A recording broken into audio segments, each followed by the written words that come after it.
Well, it's decision time to start the week after I asked you to pick my next job on Friday, and it seems like you're sending me to a country that I have never, I don't think, managed in before in Football Manager.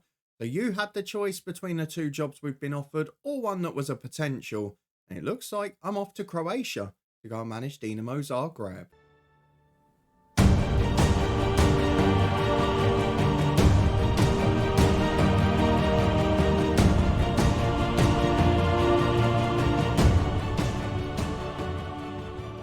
Yes, hello, and welcome along to part 37 of The Coach's Head with me, Daniel. You have sent me to a new job. You've been voting in your numbers the last few days in the comment section.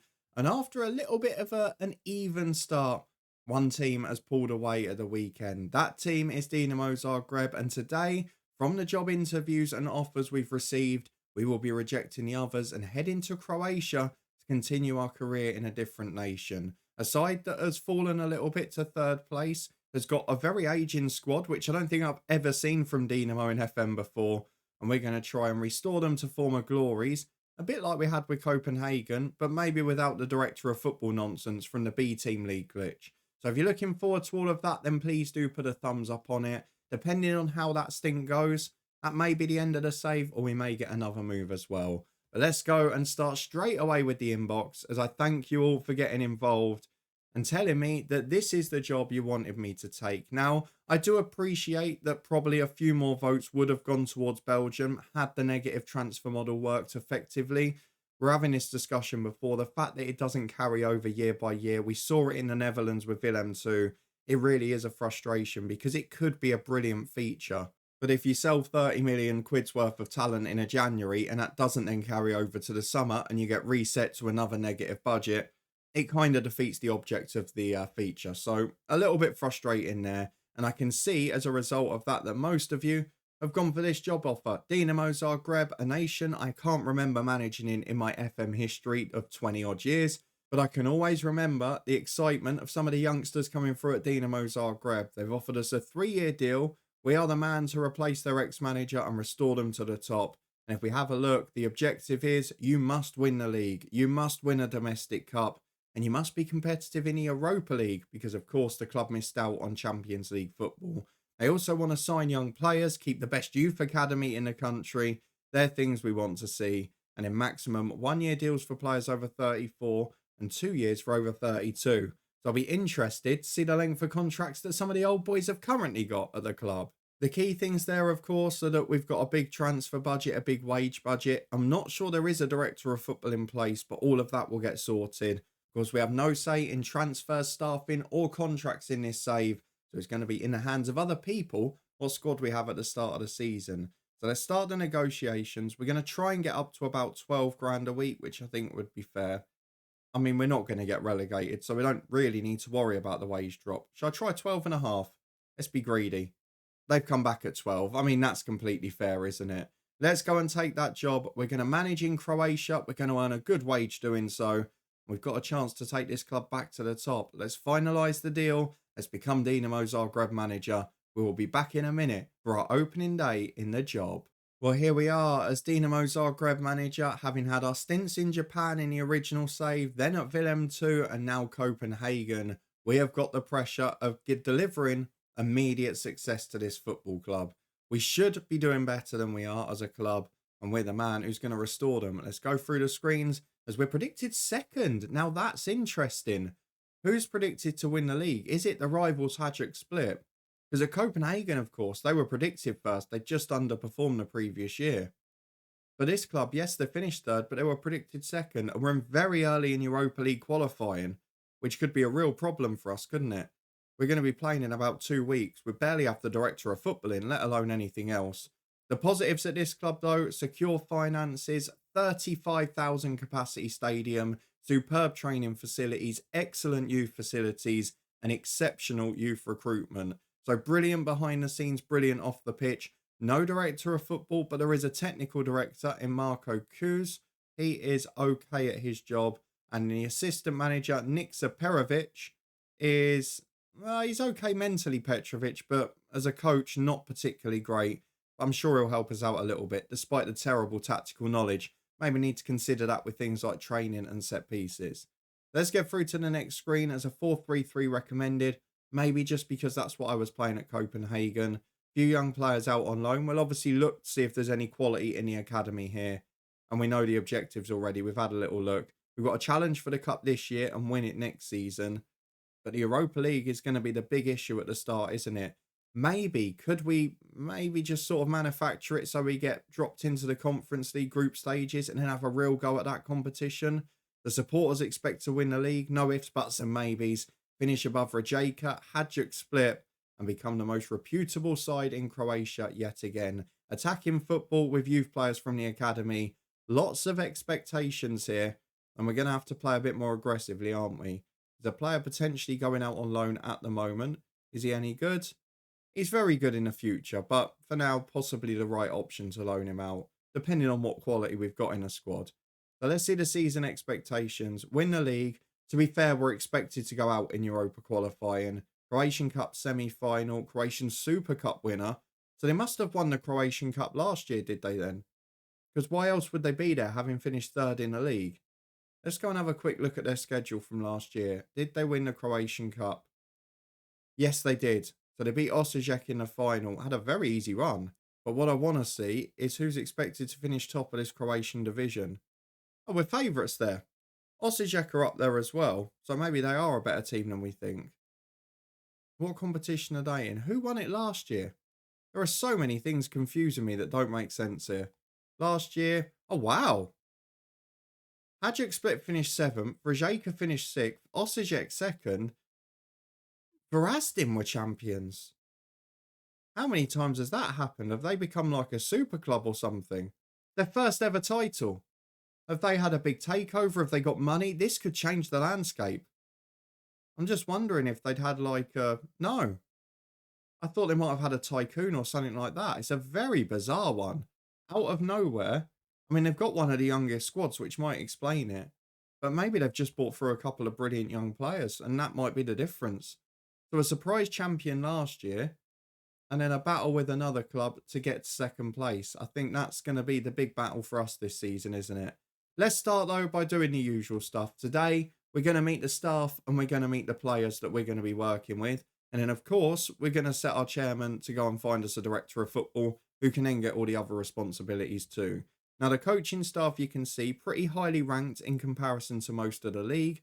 And if we go and get them up by person, we've got quite a big old team here, albeit a few left with the previous manager. So we've seen the assistant, we've seen the technical director, we've got a goalkeeping coach.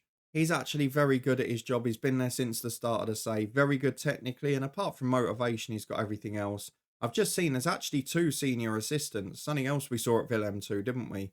Multiple assistants at once. And the other one is Ronald Siklich.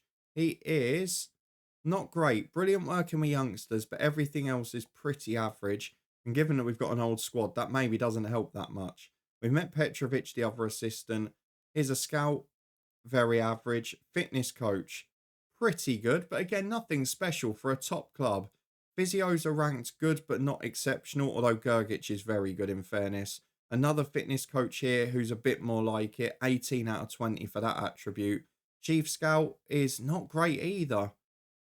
This recruitment team does not fill me with confidence. I don't think, bar maybe Prenja, who's an original, I don't think we've got many great scouts here at all. Let's have a look at Maric, the head of youth development. We did look at him before, didn't we? He's very good at his job. And then we've also got the set piece coach at the bottom, Derzic, who's average. That is not what I was expecting. I was hoping for a little bit more, if I'm being completely honest. So maybe a few voids to be filled here. But we'll wait and see if the director of football does that. While we're here, we'll go over to the board and the staffing, which is here. And we'll go and set hiring the director of football to the chairperson. And then the rest of it can be done once they're in place. We'll set it over so transfers are made. But now, though, we want to meet the players that we're going to be working with. So let's head through to the development centre. We'll start with the youth teams, where Dinamo do have a reputation for producing brilliant players in Zagreb. And it looks like from the B team and the under-19 squad, which thankfully is all we've got, we might have a couple of gems coming through. So there's a 2.5-star attacking midfielder with 4.5 potential in Ilan Butarak. He is, yes, I mean, he's surely got to find a way in the first team squad. There can't be that many better than him. I like it. I want to try and get a bit of youth into this squad. I want to revolutionise it, and he looks classy. The other ones, we've got 2-star ability and big potential. So Mikel Shehu is a proper target man up front. Not the best finisher, but good in the air, strong, got a bit of flair and technique, almost like a deep line forward and a target man rolled into one. There's a young goalkeeper who's not got the biggest potential, but is okay. An attacking fullback with big potential who can't defend to save his life. God, how have you got 2-star of ability? Maybe as a winger, he might be a little better. And then further down, we've got an 18-year-old centre-half who looks to have the most potential of the lot. Kale Fiolic is an 18-year-old, and yes, he's actually over 6 foot, which is a miracle to start with. He's not the best on the ball. He's just an old-fashioned defender, but great in a tackle, good in the air, fairly solid physically. Technically, he does the basics well, but he's not great on the ball. And mentally, for a player of 18 years of age, he's pretty good. Yes, the positioning, I'd like it to be a little higher.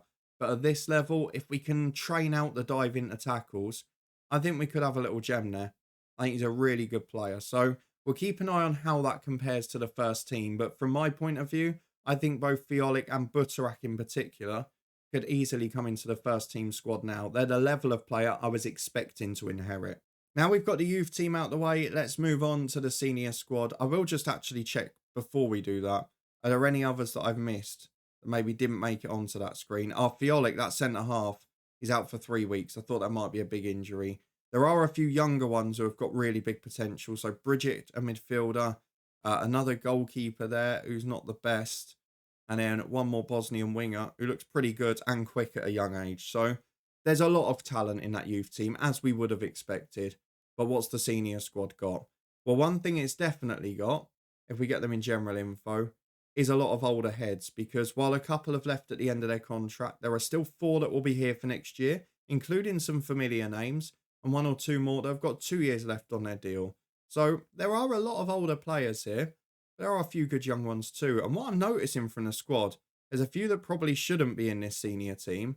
And then there's a few more where there's not really standout stars. There's 2 or 3 very good players, and the rest of it is just lots of solid players, a lot of squad depth rather than top quality.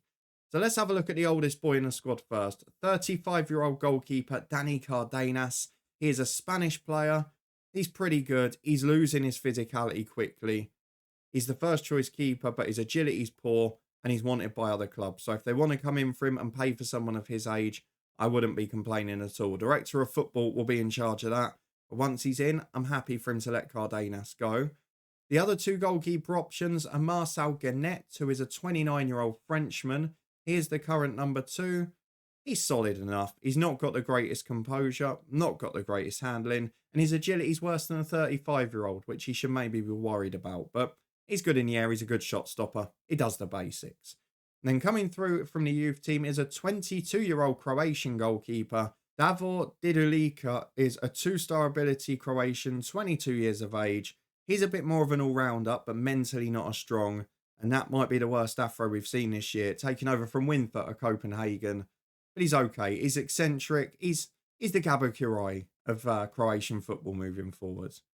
Let's move into defence. I mean, they're okay keepers. They're solid enough. If we look at the centre-halves, we've got an array to choose from. And the most experienced one is Christoph Klärer, who is a 32-year-old Austrian.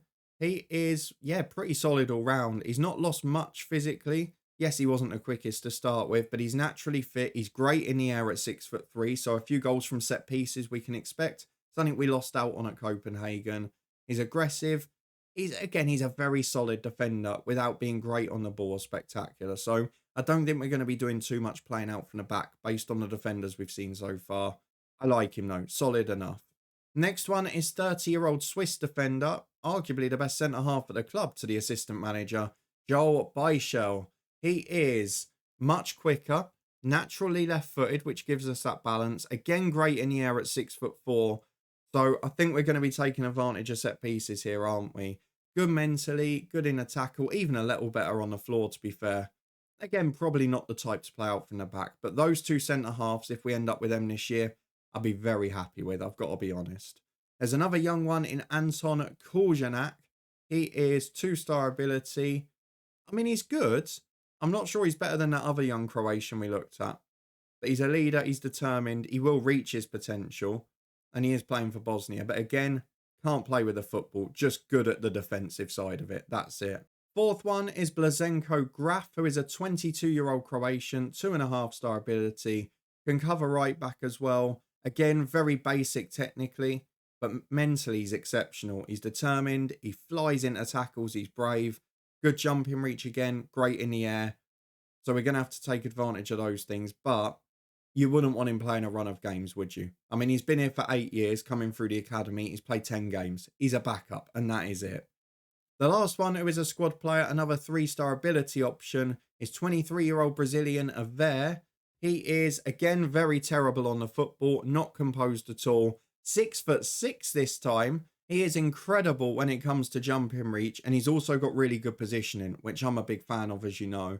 So in terms of Clara and Byshell, they'll be the first two without doubt. But Aver offers a very good alternative alongside, and he can cover left back if needed. As we move on to the fullbacks, we start with the left back we just mentioned, Bangura, who we looked at already, possibly going out on loan. Wouldn't be a disastrous loss, although I'm saying that there's only one other left back a bit further down, so maybe that is a problem. But to take up one of the foreign slots in the club, he's probably not the best of quality. So if we get another left back, which I know is a big ask based on Copenhagen, that wouldn't be too bad. Let's move to the right backs though. We've got someone who can play anywhere on the right wing. Oliver Veladsen, a 30-year-old Dane, 3-star ability. He is natural on the right wing and at right back. Actually seems to suit both pretty well, to be honest. He's very good going forward. He's not the tallest, which is a worry for fullback, defending the back post from corners and from free kicks and crosses. However, I do really like him. I think he's a good player mentally. He's solid enough. And in most league games where we're going to be focusing forward, I think he'd be fine at right back. But in Europe, probably a right winger would be the better position for him. Gives us that option of a disciplined winger as well who can defend. The other player who can play on the right is apparently the best at the club. Julian Araujo, 30-year-old right back, Mexican international, 3.5-star ability. There's the right back. He's brilliant. Again, good defensively, quick, great going forward, got a good engine, proper footballer. Those two together on the right, I think could form a very good partnership, albeit Vladsen's wanted, so we'll keep an eye on that. Keep moving down, we've got Berislav Kale. He is a 2.5-star ability Croatian holding midfielder. He's okay. He's a squad player at best. Apparently he's played 68 games for the club. I'm not sure he's more than a substitute, if I'm being honest with you. Next one is Anderson, 2.5-star Brazilian utility man. He's 22 years of age, can play right back, central midfield, and pretty much anywhere else. Again, very good mentally, very good physically. No technical ability. There's a lot of players lacking in technique here, it must be said. Another 2.5-star ability option is Ernad Puklin, who can play centre-half, right back, and holding mid. He's another natural defender, and he's better than the other fourth choice option. So he'll probably be my fourth centre-half. He's not as good at fullback, but again, 6'4", great in the air, no ability on the ball. It's the same old pattern, and it looks like we're going to have to play quite direct here. It'll be attacking football, but it won't be on the floor, will it, the way we're set up so far? Gustavo is out on loan. Let's have a quick look at him because he's got big potential. Yeah, potentially a very good player, but at the moment, right decision to be out of the club. It's a big old squad this, but there's a few stragglers near the bottom we can gloss over. Let's move on to 19-year-old Adrian Brucic, who is 2.5 ability, 4.5 potential. Another one who can play defender and holding mid. He's natural in the holding role. And this might have to change the way we play because he's good in that holding midfield position. Very aggressive again, very good physically.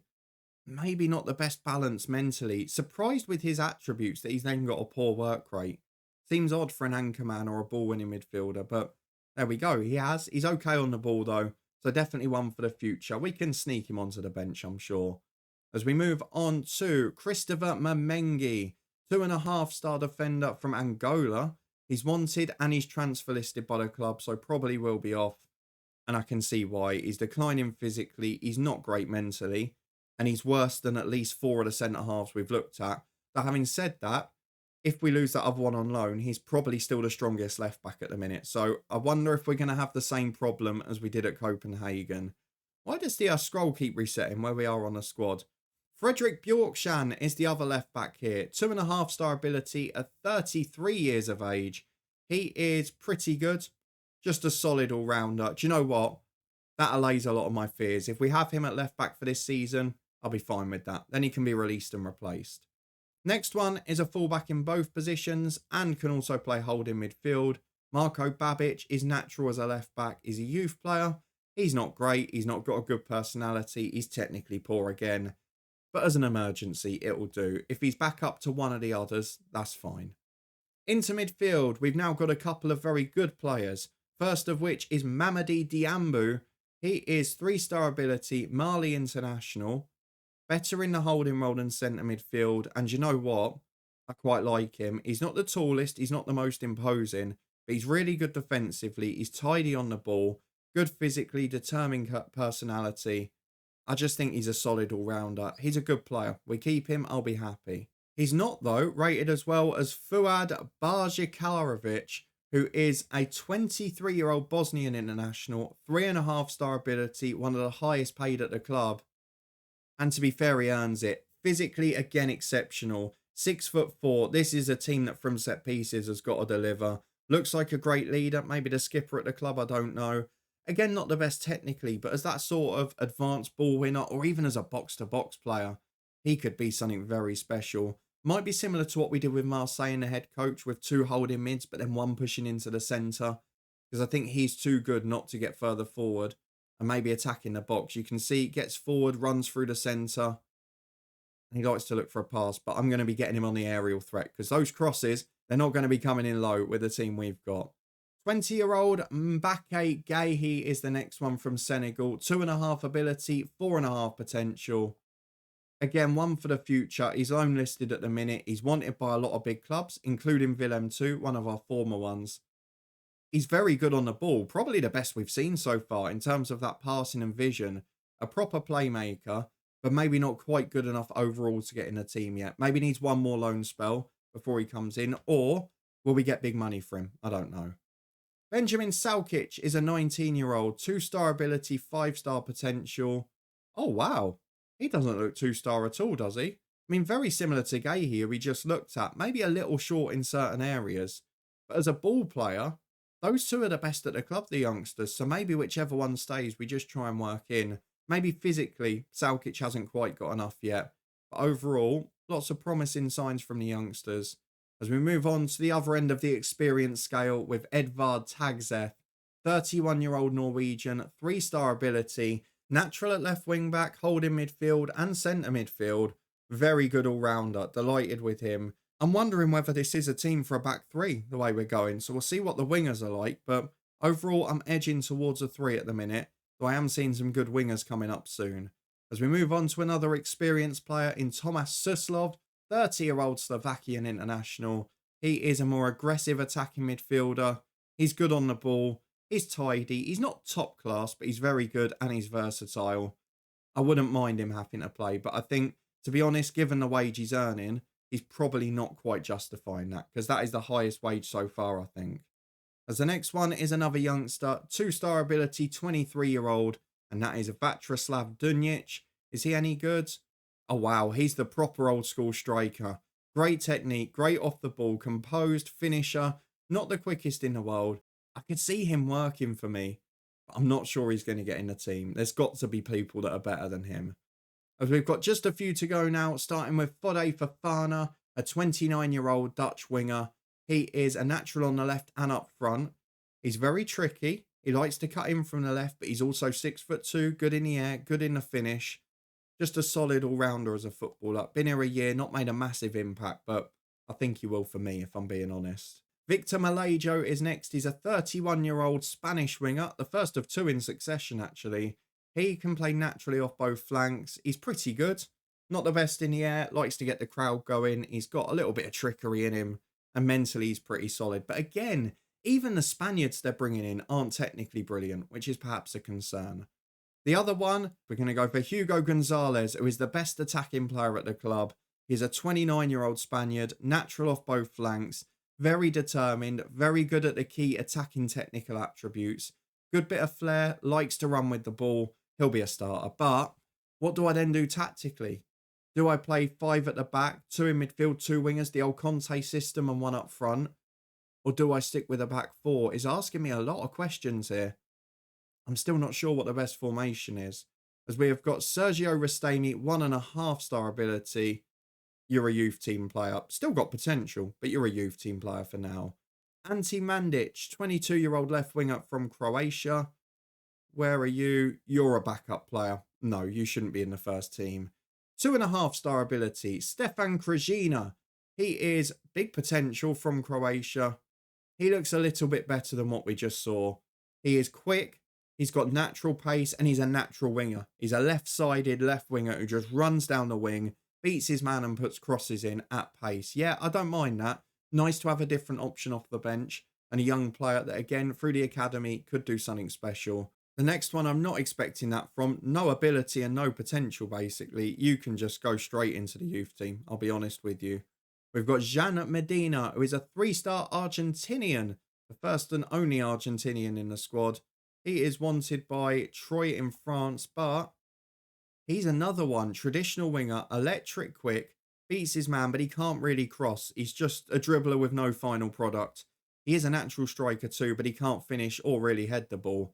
So if he's going to play out wide. But I think ideally, he'd probably be a substitute. Then three players who are listed as potential centre forwards, starting with 22-year-old Bosnian Edis Samaradzic. He's a number 10. Natural fitness is great. Determination is brilliant. And he's a good finisher. So maybe someone you could play in that attacking midfield role. But I'm not sure if we're going to be playing with an attacking midfielder yet. I'm really torn between 2 or 3 tactics here. Daisen Maeda is the first of 2 very experienced strikers. Celtic fans will know the name. He is transfer listed. He is 2.5 star ability. Still quick at his old age. Don't you worry about that. And he's a player who has scored goals for Dinamo at a rate of 1 in 4. Exceptional work rate, exceptional player. But he relies on his physicality, and that is dwindling at this age a little. So can play off the left and up front, or be involved in the squad, no doubt. But I wouldn't be gutted if he's sold, and I can see why he is transfer listed. And the final one is Beto, 3-star ability Portuguese striker. Oh my word, we finished on a good one. Again, very much that poacher type, a much better version of the young Croatia striker we just saw. He's obviously playing at Everton in real life. You know the name. He's great in the air. He's 6'4", just to go back to that set-piece threat, those aerial crosses.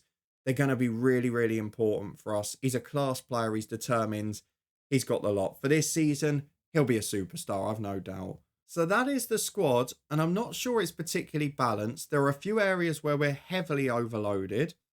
There are players that don't really match up. So we've got like the midfielders to play a midfield 3, the defenders to play a back 3, but then we've got wing backs and wingers as well.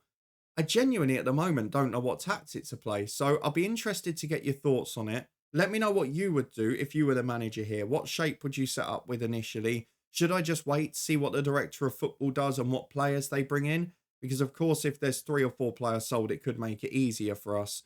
But for now, I'm not quite sure yet, so give me your views down in the comments below. There's plenty of money to spend for the director of football once he's in, and of course there are a few players that will inevitably leave. It's a club that wants to sell young players for a profit.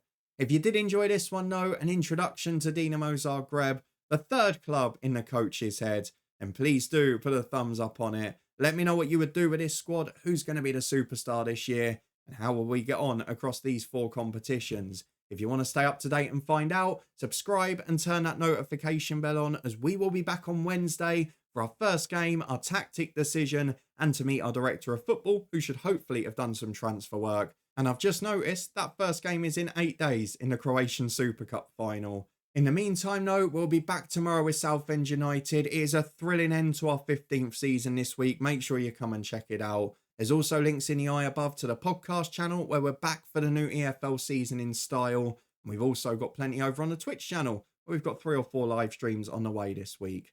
Thank you very much for watching though. Your support is massively appreciated. And I'll see you back here in a couple of days' time for our debut and a trophy chance at Dinamo Zagreb.